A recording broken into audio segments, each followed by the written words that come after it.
taking over the 4th spot from Scott Wimmer. Maybe they found something here, getting someone else to set the car up for Carl. It's working good tonight.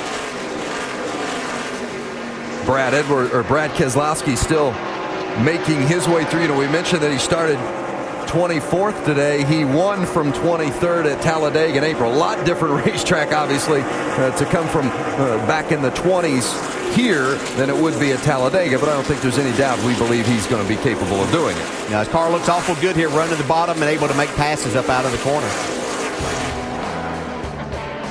Keselowski running 16th, but the man in the front has been unchallenged so far. That's Justin Allgaier. He leads at Nashville. Our nationwide series at Nashville, our coverage presented by Pennzoil.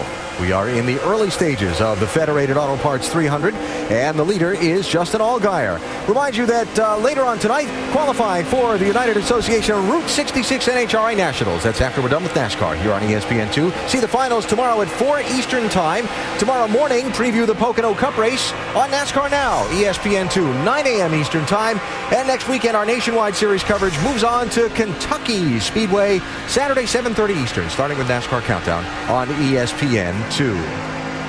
Down to the pit studio, Bestwick and Brad watching Rusty's boy with a really solid start to this race. Talking about being on Route 66, we're looking at Stephen Wallace, who started 34th, and he is all the way up to 13th. 21 spots he's picked up. He has got that 66 car on a rail. And my man, Matt DiBenedetto, is rolling along as well. He's doing a great job at 11th. You got it done. By the way, don't forget, this is the place where Stephen Wallace broke his foot in 2 places in the late crash in the April race. So looking for a good night tonight in that 66 car. While we run mostly single file at the front of the pack, we'll mention Carl Edwards passed Trevor Bayne for 3rd spot. Let's get you up to speed and updates on some of the leaders, starting with Shannon. Well, Alan, your pole sitter, Justin Allgaier, has not looked back since the start of the race. It is a great car. He says he is just cruising. Last week at Charlotte, Allgaier had his best finish in 7 races, and they are really riding that momentum here this weekend. Allgaier turns 24 tomorrow, and he's having a great birthday weekend. Jamie. And 22-year-old Brad Coleman running 2nd. He started 2nd. Jason Ratcliffe just came over the radio and said, all right, so what's your problem? Anything with the car? And Brad said, I'm trying to figure it out. It's pretty neutral. It's pretty good. Shannon. Carl Edwards currently running 3rd right now on the racetrack. Crew chief Drew Blickensurfer told him, pay attention to how the racetrack is changing as the sun starts to go down. The car was super loose, according to Carl, when they started the race. Right now, it's still on the loose side. Carl Edwards, one of your multiple winners here at Nashville, right now racing on the track. Doc? Back and forth, you guys talked about the steep learning curve for the 19-year-old Trevor Bayne. It was 1 year ago he made his debut here in the nationwide car. He qualified 2nd that day, but hustled the car so much early on he spun and made contact with the wall. Today, he qualified 2nd, showing amazing patience with a car that's loose in and loose off, but will get better as the day goes on. Shannon. Well, Doc, while many teams chose to take younger drivers for their cars, KHI decided to go with a veteran driver, Mike Bliss, behind the wheel right now. Spoke with Ernie Cope this morning. He told me, we've tried the younger drivers and it didn't work. We wanted to put someone in the car that we felt could win the race. Mike Bliss was their guy. Jamie? And right behind him, Jason Leffler continues knocking them off one at a time, moved up to 6th right now.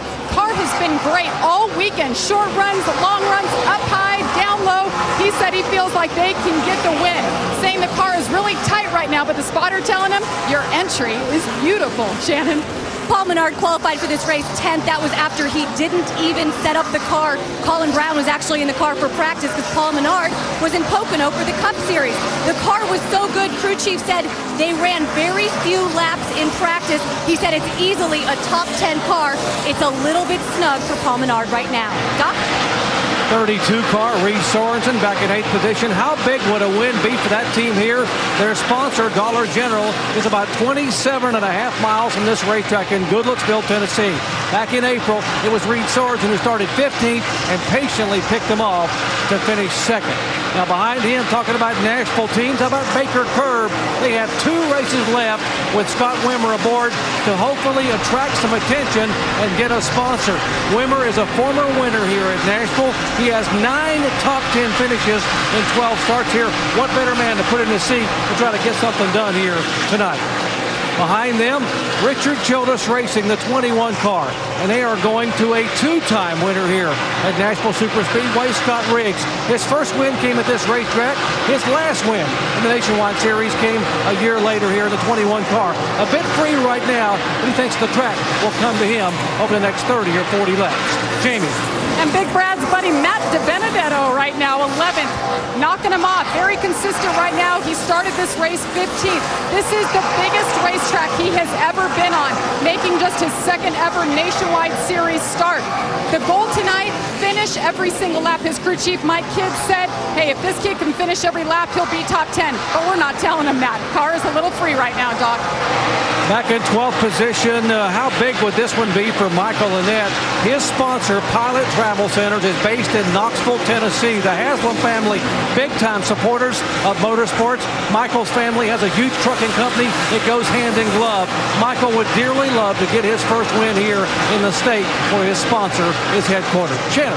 Well, Doc, your points leader, Brad Keselowski, slowly making his way through the field. Started this race 24th. He's now running 13th. I spoke with Brad today. I asked him, as he goes to the inside of Michael Annette, I asked him how he's going to approach these next 3 weekends, the standalone events. He said, I'm going to do it exactly the way I've raced all year. I still have to be conservative because I am thinking big picture, and that is points. It's not time for me to get aggressive. When I get a good points lead, then I can get aggressive. Alan? All right, Shannon, so championship leader Keselowski moving up into the top 12, 35 laps in. And Carl Edwards has moved up to second. He's 3 seconds behind the only leader this race has seen so far, Justin Allgaier, out in front, looking for that guitar trophy in Music City.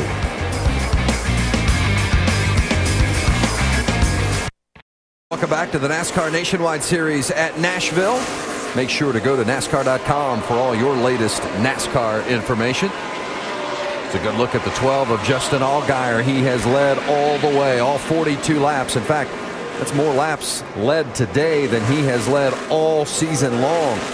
So started on the pole, jumped out to the lead right away, hasn't been challenged. There's the second place car of Carl Edwards.